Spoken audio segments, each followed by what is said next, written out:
Bonjour à tous et bienvenue dans l'interview. Aujourd'hui, je reçois Françoise Keepmans. Bonjour. Bonjour. Députée et bourgmestre de Molenbeek. Alors Françoise Keepmans, tout d'abord une réaction à l'actualité brûlante de ces dernières heures.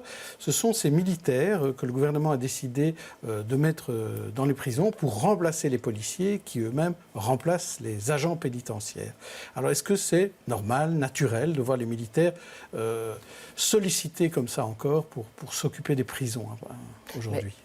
La situation dans les prisons est tout à fait catastrophique, puisqu'il n'y a plus de promenade, il n'y a plus de repas qui sont servis, il n'y a plus de douche, il fait extrêmement chaud. Je pense que ces détenus, ils sont au bord, je dirais, du breakdown. Enfin, c'est dramatique ce qui se passe. Et donc, face à cette situation d'urgence, les militaires auront une mission humanitaire, c'est-à-dire justement permettre à ces détenus de voir leur famille, d'avoir des promenades, prendre des douches, des repas. Moi, ça me semble essentiel. C'est une mesure immédiate et provisoire, bien heureusement.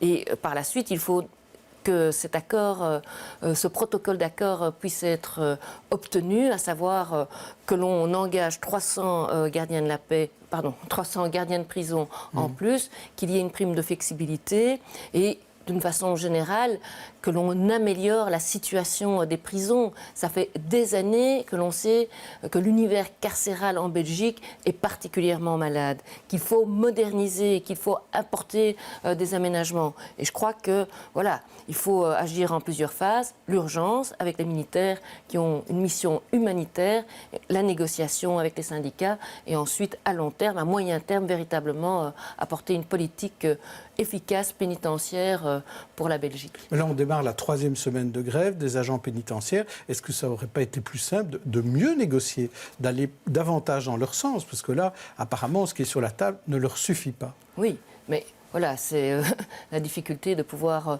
négocier ces protocoles d'accord. Ça se fait aujourd'hui dans les difficultés pour d'autres domaines. Et c'est vrai qu'il y a toujours, entre guillemets, des otages ou des personnes qui sont victimes. Dans le cas d'espèce, ce sont les détenus. Sinon, il y a Ils sont otages de qui? Des Ils sont otages des syndicats, travailleurs. vous voulez dire? Ils sont otages des syndicats? Non, ils sont otages d'une situation. D'une situation, et justement, je pense que tant le gouvernement fédéral que les syndicats doivent véritablement prendre leurs responsabilités, avancer très vite, parce qu'il y a une situation qui est inacceptable pour ces détenus.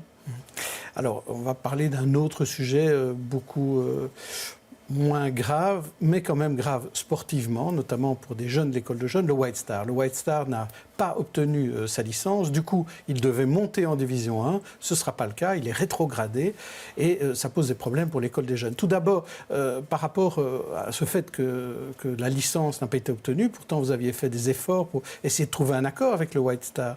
Vous êtes déçu, vous aussi, oui, bien sûr. de cette décision? Évidemment que le White Star évoluant en division 1 à Molenbeek, c'était un plus, c'est un plus pour la commune, parce que pour l'image d'abord de la commune, mais aussi pour le commerce local, pour les Molenbeekois. Il y a des Molenbeekois qui auraient été heureux de pouvoir venir au stade Edmond Mactenz pour voir le White Star se confronter à des clubs tels qu'Anderlecht, Bruges, le Standard. Donc, c'est fort dommage que le White Star n'ait pas obtenu sa licence. Et alors, il y a toute la problématique, évidemment, de l'école des jeunes. Alors, moi, j'attends les conclusions de la commission d'arbitrage. Et une fois que ces conclusions seront connues, les motivations, nous verrons quelle attitude adopter.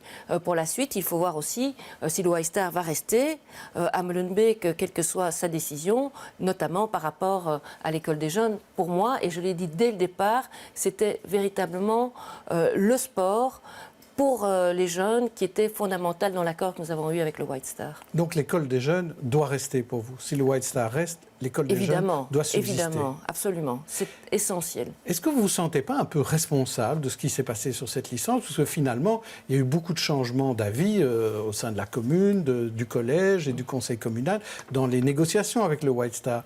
Et quand, en première instance, quand le White Star n'obtient pas sa licence, c'est juste après que vous annoncez qu'il va falloir trouver une autre solution et que le White Star, vous cassez le bail, en fait. Vous terminez terminer le bail. Est-ce que vous vous sentez un petit peu responsable de cette situation? Alors, quand le White Star s'est présenté devant la commission d'arbitrage, il a sa convention, hein, une convention qui a été bien négociée, où les obligations de chacune des parties sont clairement définies, où l'école des jeunes est tout à fait protégée. Donc moi, j'estime que la commune, elle a pris ses responsabilités face au White Star et il lui a permis justement de pouvoir demander sa licence. Il semblerait que ce soit d'autres raisons qui font que cette licence n'ait pas été obtenue. Mais donc moi j'attends véritablement de connaître les motivations des conclusions du comité d'arbitrage. Donc dans 10 jours, on verra si la commune agit d'une manière individuelle. Mais il y a déjà votre échevin des sports qui a décidé à titre personnel de poursuivre l'Union belge. Est-ce que vous le suivez? C'est une décision individuelle qu'il a prise. Il l'a d'ailleurs bien précisé. Moi, je pense qu'on ne peut pas lancer une action sans connaître le fond du dossier. Et donc, je préfère attendre les conclusions.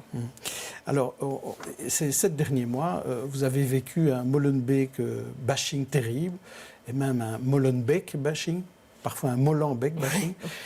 Est-ce qu'aujourd'hui, ça va mieux? Est-ce que vous avez l'impression que l'image de Molenbeek est un peu plus positive qu'il y a 7 mois?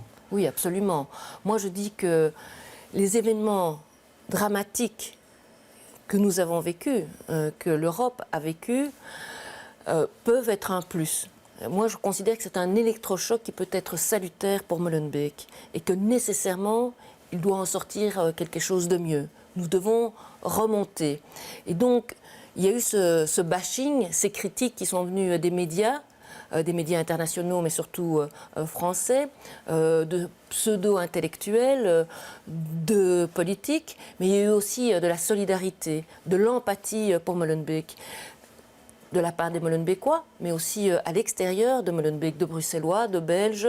Et nous avons eu du soutien, notamment le roi qui est venu à Molenbeek, la reine à l'Athénée Royal Serge Creuse. Il y a eu des visites d'associations et ces élus français qui sont venus rendre visite hier à Molenbeek. Ce sont des élus de villes, je dirais de quartiers et de banlieues, qui sont semblables au centre de Molenbeek. Et c'était important pour nous d'avoir cette expérience, de pouvoir leur montrer la réalité molenbeekoise. Et donc, moi, je considère que justement, nous avançons de façon positive.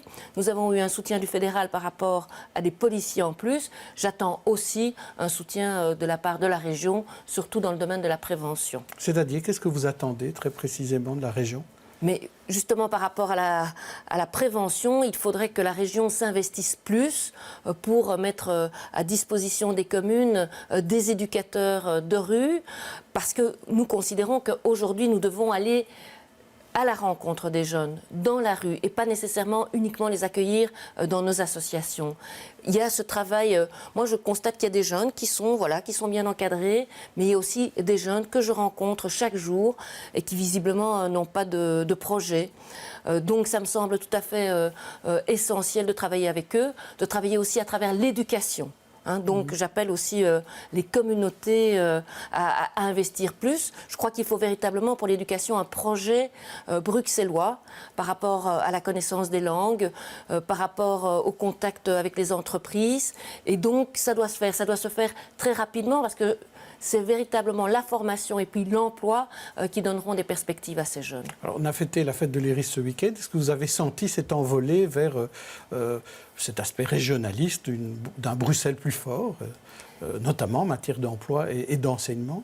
Oui, je pense qu'aujourd'hui, on se rend bien compte que Bruxelles doit véritablement prendre les choses en main par rapport à l'emploi et que la difficulté dans un pays comme le nôtre et par rapport à Bruxelles, c'est qu'entre le constat et la réaction, il y a toujours un temps beaucoup trop long. Mais voilà, justement, tous ces événements que nous avons vécus cette année permettent aujourd'hui d'avoir des politiques qui font que nous devons nécessairement nous mettre ensemble pour surmonter toutes ces difficultés. Il n'y a pas le choix. On ne peut pas être dans le déni, on ne peut pas être dans l'indifférence par rapport à ce que nous avons vécu. Est-ce que de ces visites des élus français de ce week-end, ou même de la commission des députés français qui étaient venus aussi il y a quelques semaines, là, est-ce que vous avez appris des choses? Ou bien c'est juste eux qui sont venus apprendre des choses sur Molenbeek? Aujourd'hui, c'est les députés français ou ces élus, c'est eux qui sont venus vraiment s'informer de la situation de Molenbeek. Je pense que c'était très important justement par rapport à tout ce que j'ai pu entendre, par rapport à des émissions télé, à des rencontres avec des journalistes. J'avais le sentiment que le scénario, le reportage ou l'article était déjà écrit avant la rencontre et que finalement j'étais là ou d'autres élus ou d'autres acteurs molenbeekois n'étaient là qu'en termes de support rédactionnel ou d'image. Donc il est extrêmement important d'avoir justement des acteurs sociaux, politiques, culturels français qui viennent à Molenbeek pour se rendre compte de la situation. Mais il faut travailler dans le temps. Eux sont venus et ils ont vu que les problématiques que nous vivons à Molenbeek, finalement, elles sont semblables à celles que eux peuvent vivre dans leur quartier. Et ils m'ont même dit que finalement, à Molenbeek, eh bien, la situation était moins problématique que dans certains quartiers français et pour des aspects notamment de développement urbain et d'accompagnement des jeunes. Vous devriez faire comme la commission d'enquête attentat de la Chambre qui va aller à Paris. Mais peut-être qu'il faudrait rendre aussi une visite à ces élus qui sont venus chez vous. Oui, ces échanges d'expériences sont tout à fait essentiels et c'est d'ailleurs prévu. Ah ben voilà. Très bien, voilà un scoop. Donc des élus molenbeekois qui iront eux aussi dans la banlieue française. Merci Françoise Kepmans d'être venue aujourd'hui. Demain, je recevrai le bourgmestre de Forêt, Marc-Jean Geisels.